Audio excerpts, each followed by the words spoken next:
Identify and mark midline on the superior and inferior vertebral bodies adjacent to the operative level. Second, create an annulotomy centered on midline, wide enough to accommodate the ProDisc L implant. Perform a thorough discectomy using the bone elevator and standard rongeurs, kerrisons, and curettes, ensuring the posterolateral corners are free of disc material.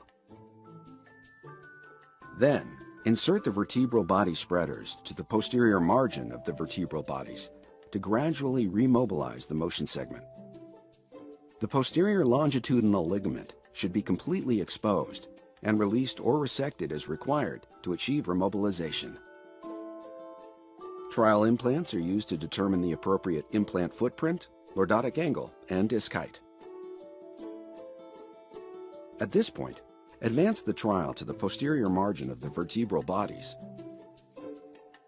Also, the adjustable stop can be backed out to allow the trial to be positioned more posteriorly. Next, advance the chisel into the vertebral bodies until it is fully seated on the trial. The chisel and trial are left in place until the ProDisc L implant is ready for insertion. Now, load the inferior end plate and superior end plate onto the inserter and nest the two end plates together. Once complete, remove the chisel and trial. Align the keels of the ProDisc L implant with the chisel cuts and insert the end plates to the posterior margin of the vertebral bodies. Then, load the polyethylene inlay into the grooves in the inferior arms of the inserter. Assemble the distractor to the inserter and use the thumb screw to fully advance the distractor.